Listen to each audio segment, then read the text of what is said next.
ले जा मंगरे पे छिड़ाकर बरगद के पेड़ में बांध दो और जब हम लौटेंगे शहर गर्दोना से तब मंगरे पे छिड़ाकर लेकर चलेंगे। हाँ लेके जाइए।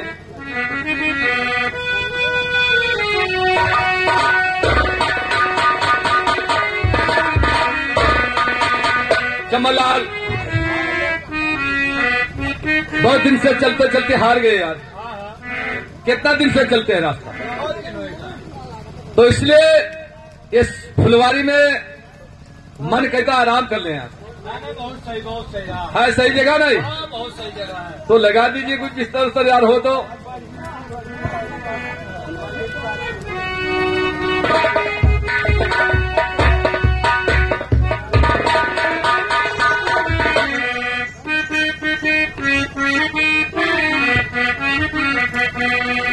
हेलो हेलो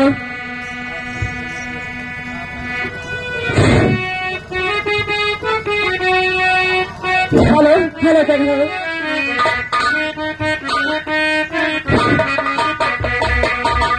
हेलो अरे सोई गए बालमा, अरे सोई गए बालमा, अरे चलो पुरवैया कई लहरा हो रतिया सोई गए चलो पुरवैया लहरा हो रतिया सोई गए।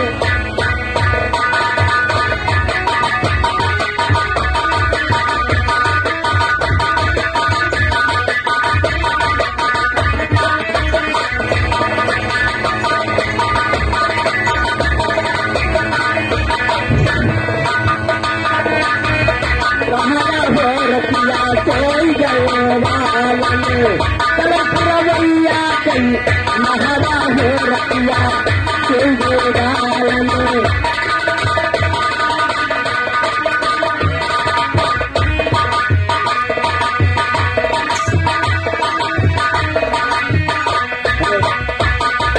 सास से अंगना ससुर जी दुआरे, सास से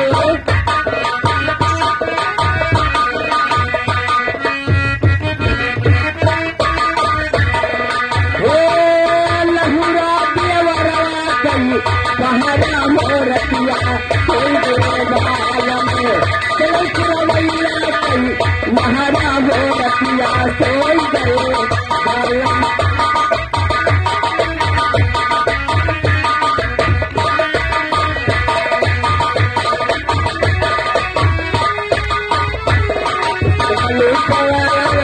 जिया जी तुम्हारे जेठानी सोयना जिया जी दुआरे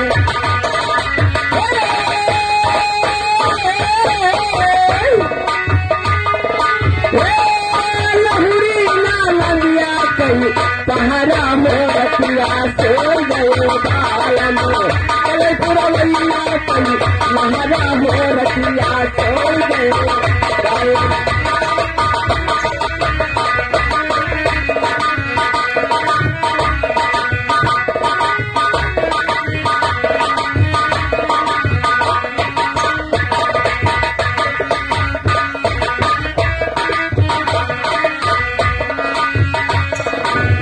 हेलो हेलो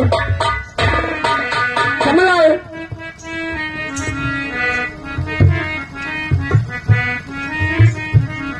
काकी पानी लगी खुश रहा बेटा, खुश रही। ये काकी तेरे कुल बड़ी मुरही लागत है। हम तो जाने हम ही मुरहा, लेकिन काकी हमारा बहुत मुरही है। ए काकी कहिएगा यहाँ काकी यहाँ होता कहा हियर लग से डंडवा हमारे लगा है, यहाँ डंडवा हम ले आए। काकी और ठीक ठाक है हाल चाल? चलो बढ़िया रहा चाहबो करी काकी, कोनो परेशानी ना है। लेकिन चमनलाल हाँ काकी ये बताओ कि फुलवारी के अंदर कौन आदमी सोता है? कहाँ सोच है? देखिए कैसी? अरे उधर नहीं देखना, हाँ पीछे देखिए वो बोटा पर है। बोटा पर? हाँ ठीक है मैं जा रही हूँ देखने। हाँ चौफुटिया हुआ है।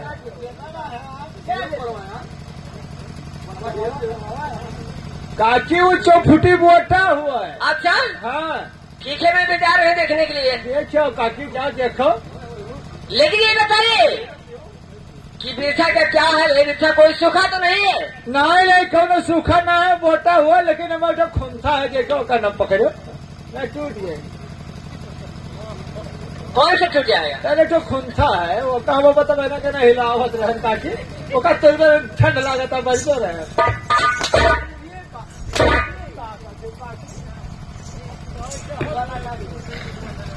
ये बता, वो मोटा है, चुप रहा कमी नहीं। तुम्हारी खाल खींच लो दी हुई।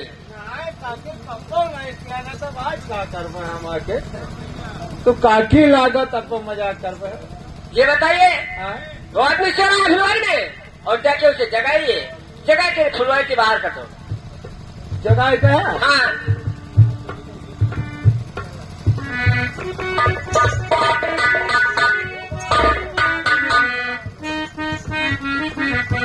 काकी हो वो काकी, वो हमें लागत है नाई है। वो है कहाँ पे है? हमें तो लागत है नाई है। अरे वो है कहाँ? वो कौन रहता है? वो का खाली वो छठरिया पड़ा है। उसे जगा रहे चाहिए पास में, अरे उल्ट जा रहा नहीं देखते हैं?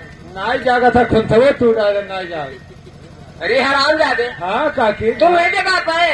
हाँ काकी तो ही जगह हो। ठीक है, अगर तुम नहीं जगा हो तो मैं जगा लूंगी। ठीक है काकी, तो हम जाए काकी। कहाँ जाओगे? मुझे जाएगी कहाँ जाओगे? कहाँ कहा काकी को इसी जगह रहना, यही यही जगह रहना। काकी तो हूँ डरा से क्या डरते हो? क्या होता चली गई से नाई काकी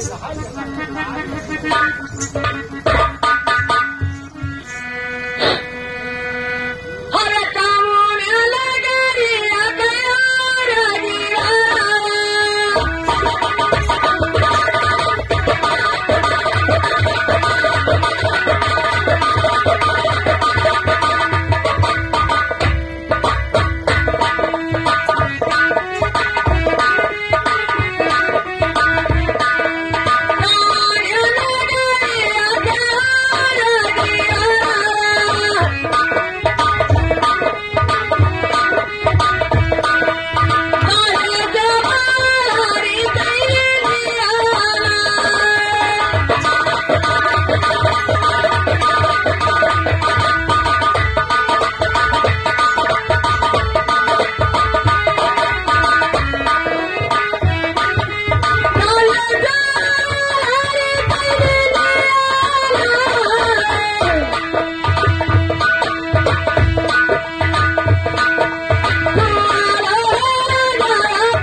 ये बताइए कौन शहर के राजा हो तुम जो मेरी फुलवारी में जा रहे हैं?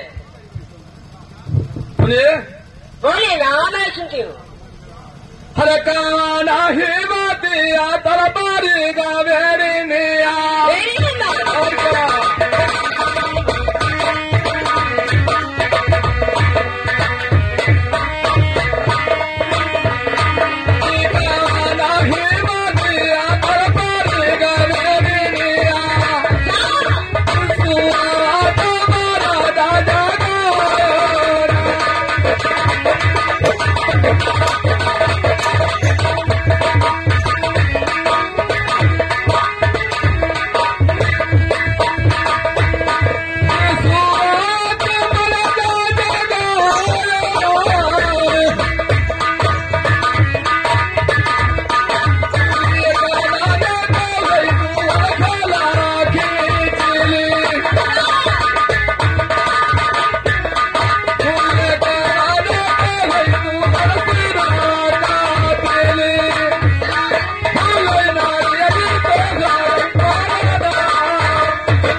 ये था तोर मरवाई हमें नहीं निकला।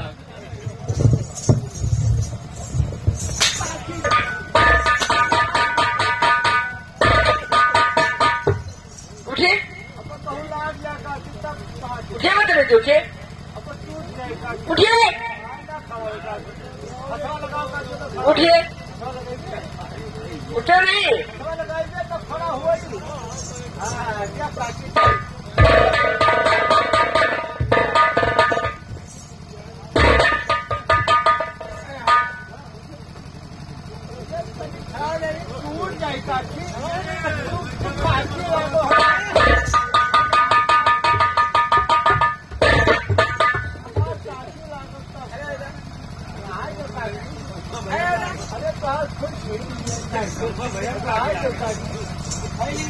खरीदेगा तुम्हें खरीदेगा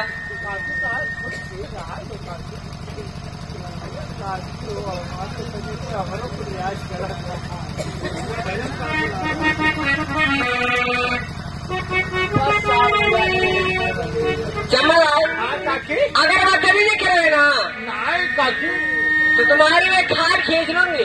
नाई काकी हम ना कर गए। ये बाजी कल है तो कहा होगी काकी, तुम तो किसी आओ ना काकी। खड़े हो जा, खड़े हो तो बदतमीजी करोगे तो। अब तो फिर मरबो काकी, अब तो फिर मरबो काकी।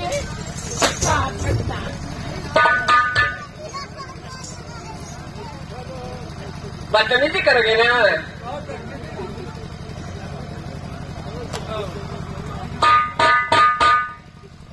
जमलाल,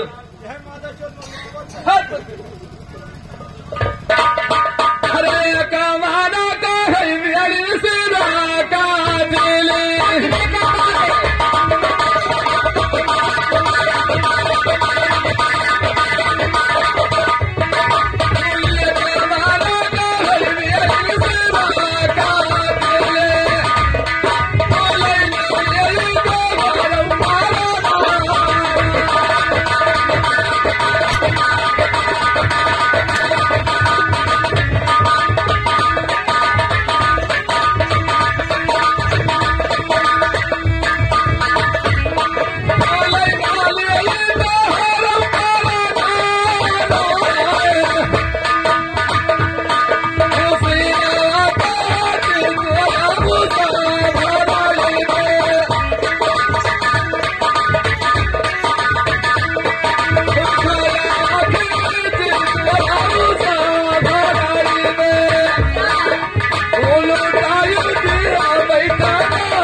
इनका खाला खिंचाकर और भूसा भरवा के टंगवा देंगे हम। जाना थे हमारे मालिन काकी, क्या जानती है? मारे न दे। अच्छा, मारे नहीं दीजिए। बहुत होशियार है। सुनिए, इधर आइए। मारे न दे। क्या पूछती हो? कौन शहर के राजा हो? क्या नाम है तुम्हारा? जी हाँ, सुनिए, बोलिए। अरे उजाइन सहारी आमा हमारा मकाना। अच्छा, और क्या?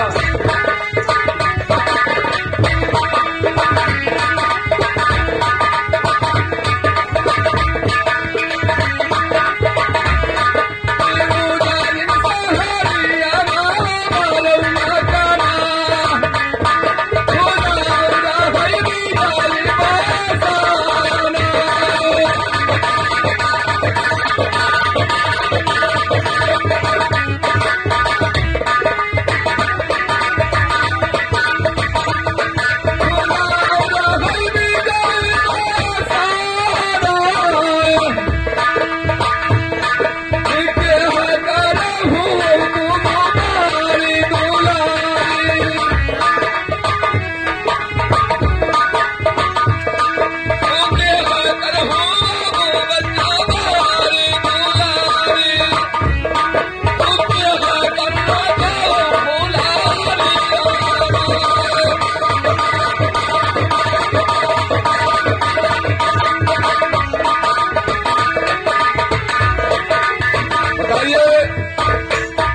फुलवारी रखा रहे हो?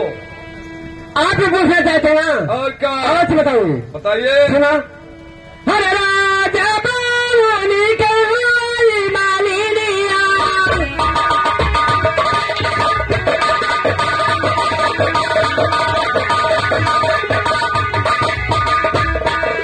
राजा बावनी के हुई मालिनिया। फूला की रखाई फुलवारियाना।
चमनलाल,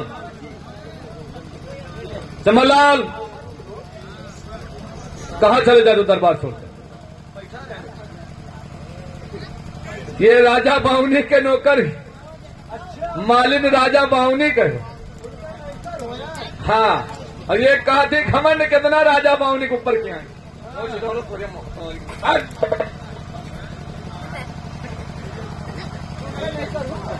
इधर बदतमीजी आइए, क्या करूं? इधर आइए, बोलिए, मैं सुनती हूँ। इधर आइए मेरे सामने तो सुनो। बोलिए।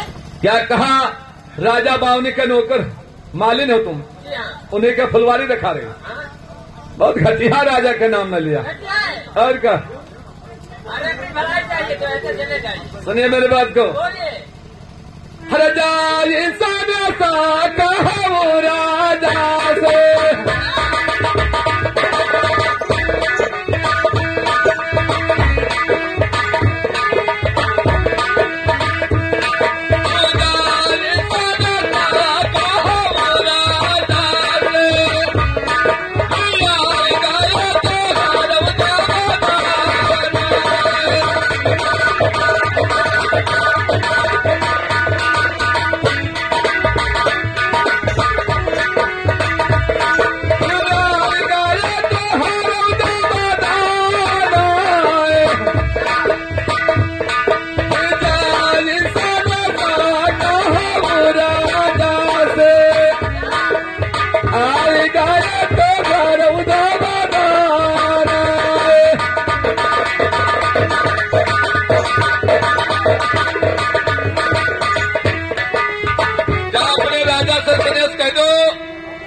दमाद आया। बहुत घटिया राजा के नाम ले लिया। मुझे मालूम है, क्या मालूम है? जो इसका दामाद हो मुझे मालूम है। क्या आपका मालूम नहीं है अभी तक? बहुत अच्छी तरीके से मालूम है। बहुत अच्छी तरह से मालूम। जी हाँ। और आप कहा कि 52 दुल्हा का मोड़ काट ली नहीं, 53 वसरी आपकी है। 53 वसरी हमार। जी हाँ। अच्छा। आपकी सर कट जाएगी। ये बात है। जो 52 दुल्हा की सर कटा लिया है, अच्छा, ऐसे 53 में तुम्हारी कट जाएगी। तो सुनो मेरे बात को। बोलिए। अरे मेहरा रखे वही पावन दुल्हा हो। अरे मेहरा रखे वही पावन दुल्हा, जया पर सिरा काटा।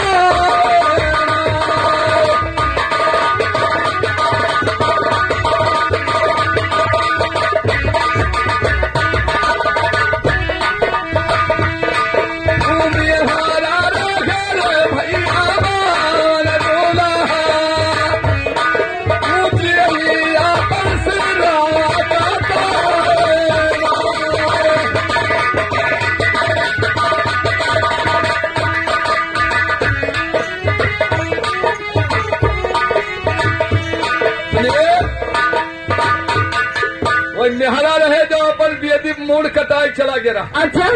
और का? तुम लिखो। और का? अच्छा। हमारा दिया कि माल पड़ेगा सामाना। अच्छा। जानना पड़ा है इसका मतलब का। हमारा दिया कि माल पड़ेगा सामाना।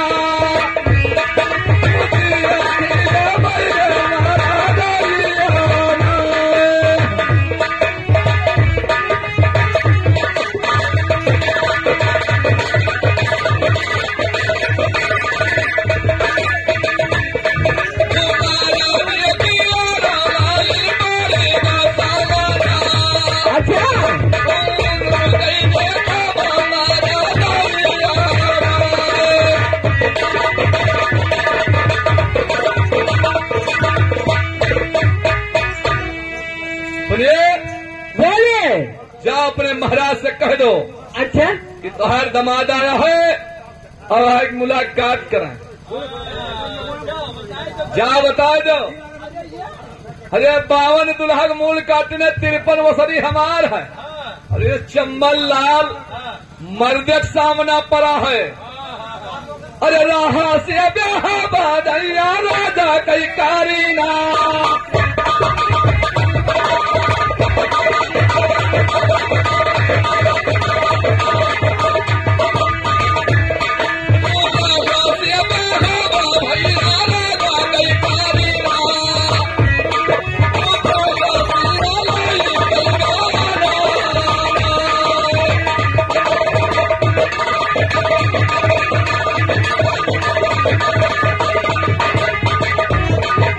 राहा से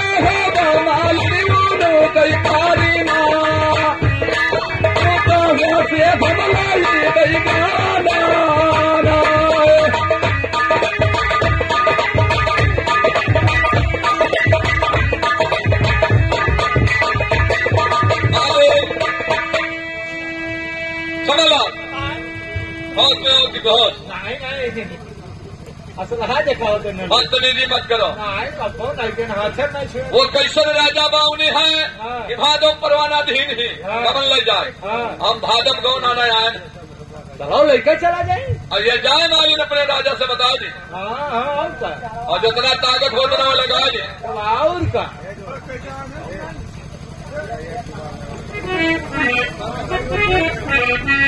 एक बात और बताई है, कौन बात? मालिक का तो उतना धमकी आया हो, तो अब ये नहीं जान पाए कि मैंने वो क्या हुआ है। अरे हम तो यह जान से मालिन हुए। मालिक तो हुए, लेकिन जैसे मतलब अपने घर का नौकर रहा थी, अच्छा। तो घर बाहर तक पहुंचा ही रहा थी। हाँ नौकर तो ऐसे रहती। और ये मालिक रोज फूल का हार बना के उनके लगे ले जाती, तिलकर लगे रानी तिलका जगह ही हार पहुंचा। यही पहुंचावत थी। अरे यार। सरकार तू यही से व्यवहार कैले पूरा काम करे। नई व्यवहार बनाई। अरे पूरा काम बन जाए अच्छा और तुझे पीछे हमारो काम बन जाए। दोनों बन जाए। चलो ठीक है जब पटाई जाए ये बतावा जा। ये पटाई जाए। सुनिए मालिन इधर आइए।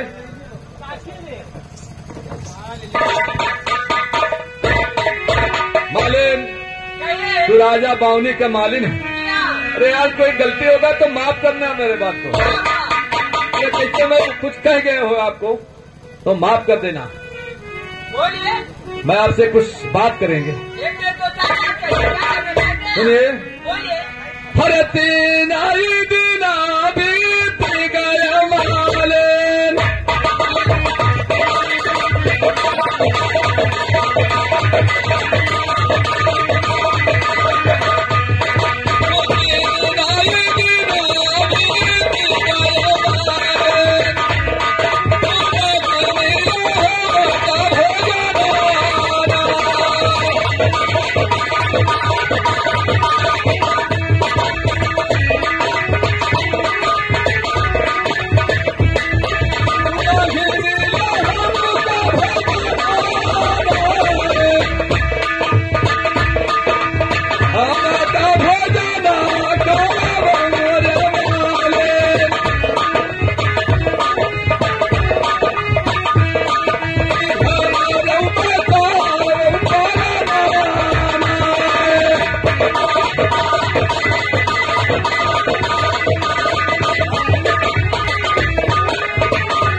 बोलिए इधर आइए। बोलिए ना, मैं सुनती हूँ।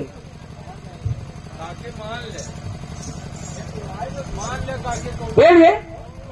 3 दिन हो गया मुझको भोजन नहीं मिला। मैं क्या करूँ? अरे भूख से प्राण निकल रहा है। चमला के मांगिए। अरे वो क्या पाएगा। और भोजन करा दीजिए मुझको। अच्छा बहुत सही बात है भोजन करा दीजिए। क्या वीडियो से है? ये क्या हो रहा है? चले जाओ यहाँ से।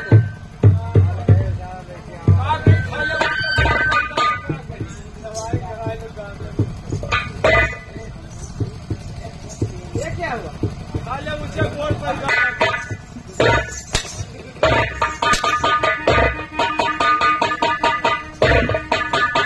क्या हुआ रे?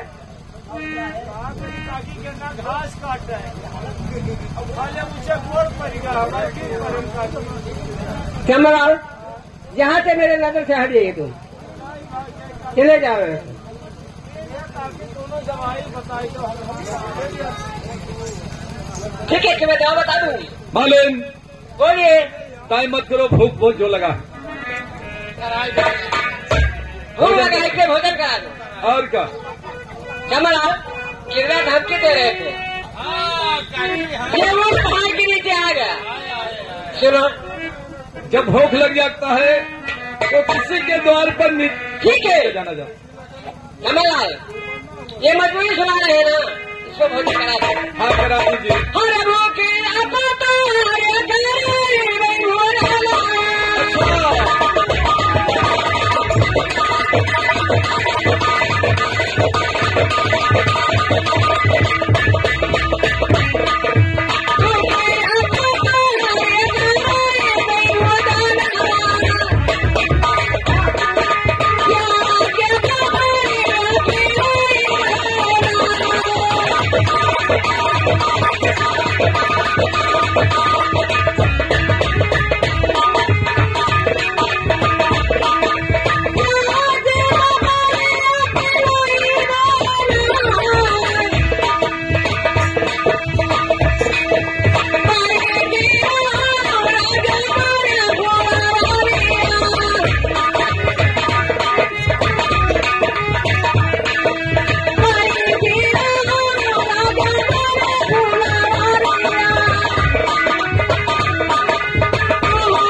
कहाँ मर गए थे?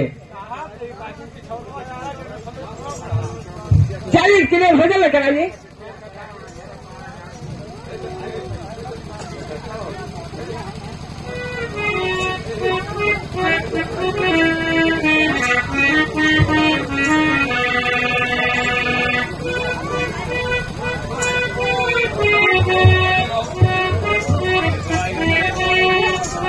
ठीक है, आप किसी जगह पर है ना, मैं तुम्हारे लिए भोजन लेकर आती हूँ।